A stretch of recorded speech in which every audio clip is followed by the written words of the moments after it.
Faces on the portraits. A man got lost in the forest. He wandered for a long time and eventually, at dusk, stumbled upon a cabin. Inside, there was no one, and he decided to go to sleep. But he couldn't fall asleep for a long time because there were portraits of some people hanging on the walls, and it seemed to him that they were looking at him ominously.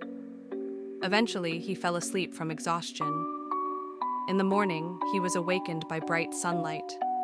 There were no paintings on the walls. They were windows, spoiled film. A young photographer decided to spend a day and night alone in a remote forest. She wasn't afraid, as she had been on hikes before. All day, she took pictures of trees and grass with a film camera, and in the evening, she settled to sleep in her small tent. The night passed peacefully. The terror only struck a few days later. All 4 rolls turned out great, except for the last frame. In all the photos, she was there, peacefully sleeping in her tent in the dark of night. Call from the nanny. One time, a couple decided to go to the movies, leaving the children with a babysitter. They put the children to bed, so the young woman just needed to stay home, just in case. Soon, she got bored and decided to watch TV. She called her parents and asked for permission to turn it on. They naturally agreed, but she had one more request. She asked if they could cover the angel statue outside the window because it was making her uneasy. There was a brief silence on the line, and then the father said, "Take the kids and get out of the house, we'll call the police. We don't have an angel statue." The police found everyone left at home dead. The angel statue was never found. Who's there? About 5 years ago, late at night, 4 short knocks came at my door. I woke up, annoyed, and didn't open it. I wasn't expecting anyone. The next night, someone knocked 4 times again. I looked through the peephole, but no one was there. During the day, I told the story and joked that maybe death had the wrong door. On the 3rd night, a friend came over and stayed late. The door knocked again, but I pretended not to notice to see if I was hallucinating. He heard everything clearly, and after I told the story, he exclaimed, "Let's deal with these pranksters," and ran outside. That night, I saw him for the last time. No, he didn't disappear. But on the way home, he was beaten by a drunk group and died in the hospital. The knocking stopped. I remembered the story because last night I heard 3 short knocks at the door. Twin. Today my girlfriend wrote that she didn't know I had such a charming brother, and a twin at that. Apparently she had just come by my house, not knowing I stayed late at work, and he met her there. He introduced himself, offered coffee, told a few funny childhood stories, and saw her to the elevator. I don't even know how to tell her I don't have a brother. Raw fog. It happened in the mountains of Kyrgyzstan. Climbers set up camp near a small mountain lake. Around midnight, everyone wanted to sleep. Suddenly, a sound came from the lake. Was it crying or laughter? The friends, there were 5 of them, decided to check it out. They found nothing at the shore, but saw a strange fog with glowing white lights. The guys moved toward the lights.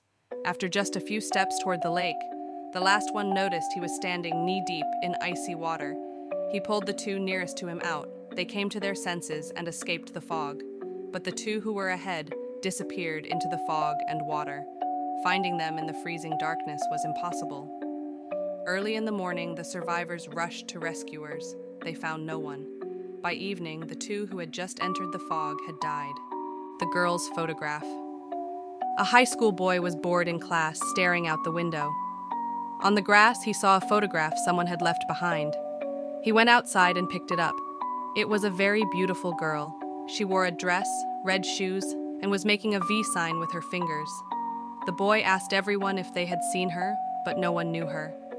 In the evening, he placed the photo by his bed, and at night he was awakened by a faint sound, as if someone was scratching the glass. In the dark outside the window, he heard female laughter. He went outside to find the source. The sound moved away quickly, and he didn't notice that in his hurry, he ran onto the street. He was hit by a car. The driver jumped out and tried to save him, but it was too late. Then the man noticed a photograph of a beautiful girl on the ground. She wore a dress, red shoes, and was holding up 3 fingers. Grandma Marfa. This story was told to a granddaughter by her grandfather. As a child, he ended up with his siblings in a village approached by the Germans. The adults decided to hide the children in the forest. in the forester's house. They agreed that Grandma Marfa would bring them food. Returning to the village was strictly forbidden, so the children spent May and June there. Every morning, Marfa left food in the shed. At first, their parents checked in, but later stopped. The children watched Marfa from the window. She would turn, look at them silently and mournfully, and cross herself toward the house. One day, two men approached the house and called the children. They were partisans. From them, the children learned that their village had been burned a month earlier and that Grandma Marfa had been killed. Don't open the door. A 12-year-old girl lived with her father. They had a wonderful relationship. One day, the father said he would be late at work and return late at night. The girl waited, then finally went to bed. She had a strange dream. Her father was on the other side of a busy highway yelling something. She barely heard, "Don't open the door." Then she woke up to a knock. She jumped out of bed, ran to the door, looked through the peephole, and saw her father's face. She was about to unlock the door when she remembered the dream. Her father's face looked strange. She stopped. The knocking continued. "Dad?" Ding, ding, ding. "Dad, answer me." Ding, ding, ding.